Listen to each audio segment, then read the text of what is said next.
am Iiris. My name is Ruben. And we are Norex Overland.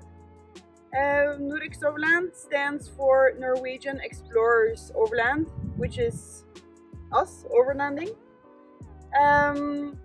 Norex Overland are a guiding company, and we host winter gathering events, allowing people on all tire sizes to come and drive on deep snow. We host various overland events also, including our biggest event, which is Norex Overland Expo, which will be coming back next summer in 2025. Yeah.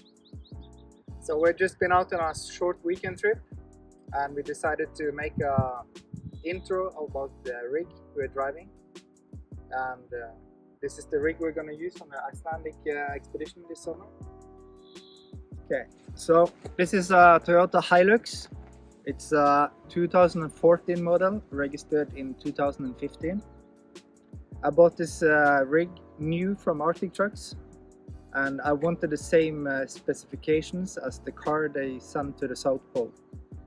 So this is one of the maybe the most extreme builds you can get from Arctic Trucks, except the six-wheelers from Dreki Adventures. So I will do a full intro on the car and the equipment.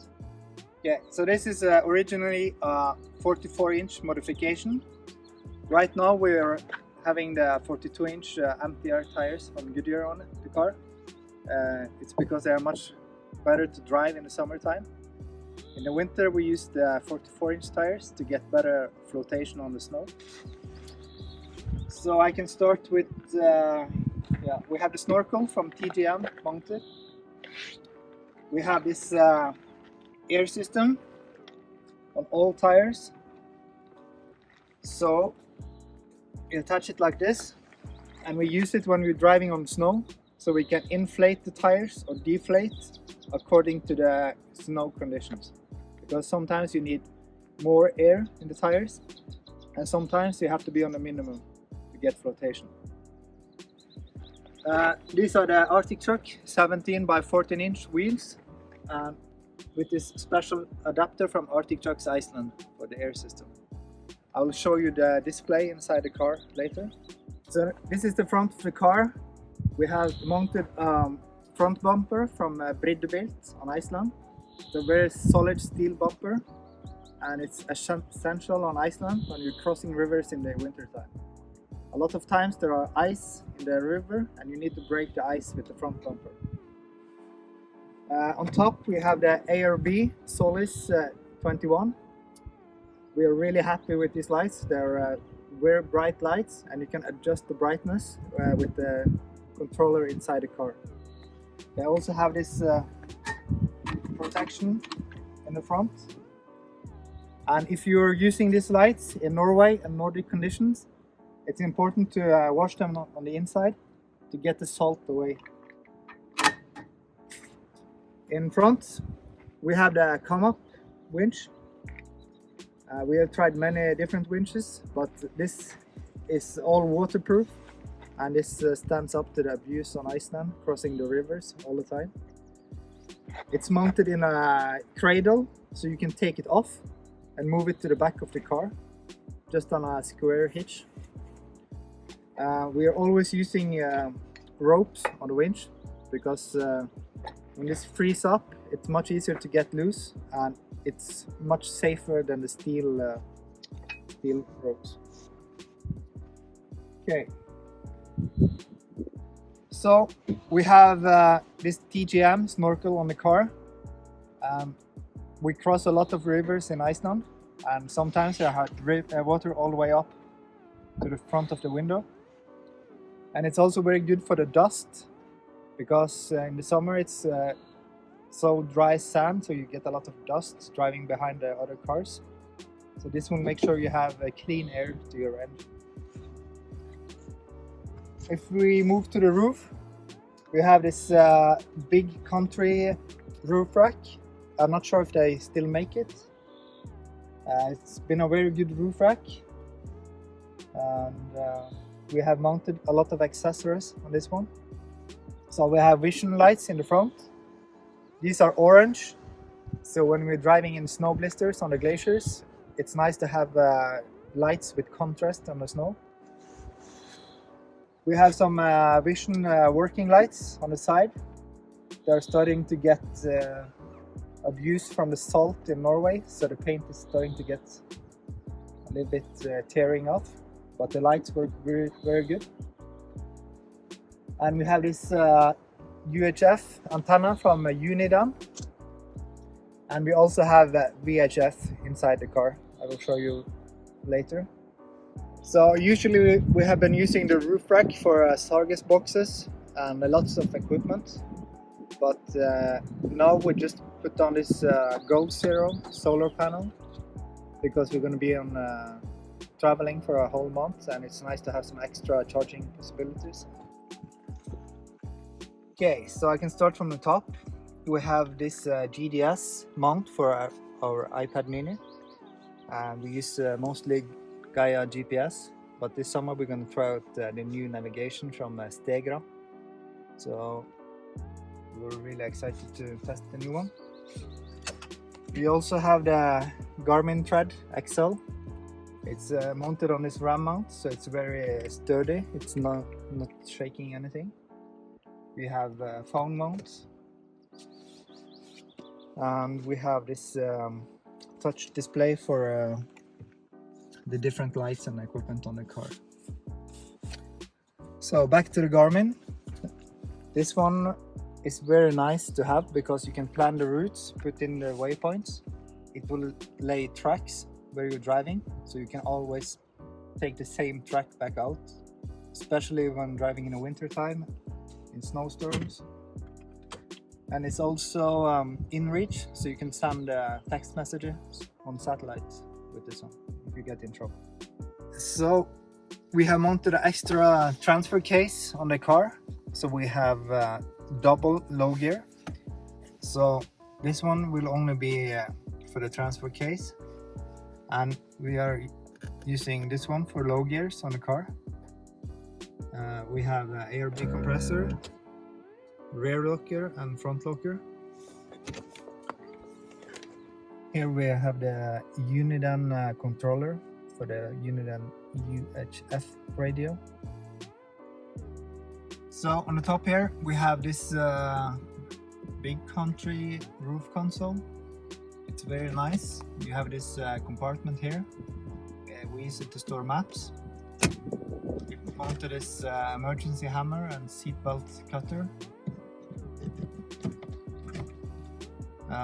It has extra lights, and in the front here we have mounted the ICOM 7000 amateur radio. So on this radio you can choose all the frequencies you want. You just need to put on the correct antenna, and you choose the frequency. You can have CB, you can have VHF, you can have HF, and so on. So right now we haven't mounted the antenna because we have only been using the Unidan, but we will put on the VHF antenna before we go to Iceland. So on the seat belts, we just got this new awesome seat belt cutters from Arctic Trucks Norway. So it's basically a small knife, and you can use it to cut your seat belt if you're stuck. So here in the center we have this touch screen for the air system. You can control all 4 tires. You can put it on auto mode. You have this quick steps for 5 psi, 10, 20. You can use the plus or minus here to choose the tire pressure. And if I put it on auto, it will just go from one tire to the next and next and next, and they will continuously go in a loop checking. You can go to manual.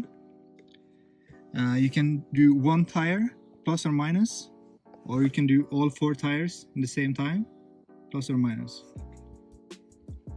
This is a very good system for us when we are driving on the snow on Iceland, to just deflate the tires when we are driving, or put more air in the tires. We have this roof cargo net from Adventure Overland in Norway. I think it's maybe from Bison gear. It's very nice to put down jackets, pillows or sleeping bags in the top. And you can see we have a rear seat delete, because in Norway there are so many taxes if you want to have the rear seats. So when we imported the car, we took the seats out to get cheaper taxes. So that's why we have this flat floor in the back. So we have used the wall here to put up different molle pockets, and we have smaller accessories like electronics equipment and fire starter kit. You can see we have the Gold Zero Yeti 1500 battery. We choose this because of the built-in inverter, and it has enough capacity for us to run our big fridge in the back. So when we are out traveling a lot, it's very nice to have short stops just to make ourselves coffee or tea or something to eat, like a toast. And it's very nice that we can just run all these electric supplies on this inverter. It saves us a lot of time not packing out the kitchen. We also have these Hitera digital VHF radios, and we use them for the guests when we are guiding. On the other side here, we have a big fire extinguisher from Sparco. This has a special mixture in the foam that doesn't hurt electronics and wires, and it's easy to clean out. Yeah, if you're unlucky and have a fire in your car, you can use this to stop the fire, and it won't damage electronics if you're able to save the car. So we are so lucky to be James Borrod Nordic ambassadors, and this year we're going to use the James Borrod Space XL tent. We choose this tent because it's really big on the inside. It's 160 in the width, and it goes high up in the back and also a little bit in the front, so you have space for your legs. Since we're gonna live in this tent for over a month this summer, we really appreciate the space.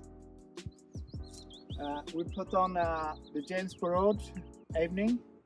This is 270 by 250 centimeters.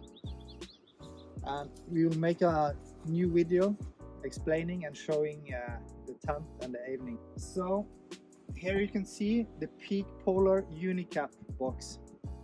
This is a very new box on the market. They started out as a box for dogs, but the boxes are so good quality they decided to make different types. So for us that needs a lot of room for transporting equipment for our trips or logistics for other people, we really appreciate the space. So this is the Unicap by Peak Polar. It's completely waterproof and dustproof. It has a very solid locking all the way around the bed, and it's very easy to take off. You can buy feet, attach it to all corners. You can loosen these 4 screws and just lift it straight up. And the locks will work on your central locking on the car, so you can use the car keys to open and lock the whole box. So we're gonna sleep in a tent for a month on Iceland, and some days it can be really cold and it could be a lot of rain, so we wanted to bring a good diesel heater for the trip. So we found this Spanish company called Euro Camper. They make a lot of accessories for cars, especially camper modifications, and I also built this diesel heater. And Björn Egge has been using this for 5,000 hours without any problems, and that's why we decided to buy this. It costed us around 17,000 Norwegian before the tax and the toll import, and it's very easy to use. So it's built very sturdy on the inside with the tank, everything, the fuses. You have the manual control console. You can have just air circulating, or you can have the heater and the manual wheel to adjust the heating from 1 degree and all the way up to around 30 degrees. For the power plug, you just push it inside and it will lock. Right now I have a cigarette plug. We're gonna change to Anderson plugs for the Gold Zero. And you can also attach this temperature sensor and just have it inside the camper or inside the tent. So very easy setup and very easy to pack down. So I think we're gonna use this every night on Iceland. Here we have the Peak Polar Unicap box. It's very big on the inside. You can fit a lot of equipment or transport a lot of equipment. The walls go straight up and then you get much more room instead of the normal boxes that has an angle on the side. In the top of the roof and on the wall you have these slots, so you can mount the extra equipment. In the back we have the Snowmaster Expedition Series freezer and cooler box. It has 2 rooms and you can choose if you want to have it on cooling or freezing. You can have one of each, you can just decide yourself. And this unit has been working very well. I had it since 2017, been with me on trips all over Europe and down to Morocco and stuff. Later, just before we go to Iceland, I think we will show you what we are packing in the car for 1 month trip. Under the car, we have mounted 2 extra fuel tanks. We used it a lot when we were driving on the glaciers in Iceland. So we have over 300 liters fuel capacity in the car. You can also see in the back we have rebuilt the leaf suspension into coil springs. So we are running TGM coil springs in the back for a Land Cruiser 200 series, and we have Fox suspension in the back. In the front we have the Fox 2.5 with bypass, and we have had the same suspension on the car since 2015. I'm really impressed by the quality, and maybe later this summer we will replace them and put on the same suspension kit. In the back here we have a solid steel bumper, and you can see the square hitch where you can mount winch or extra accessories.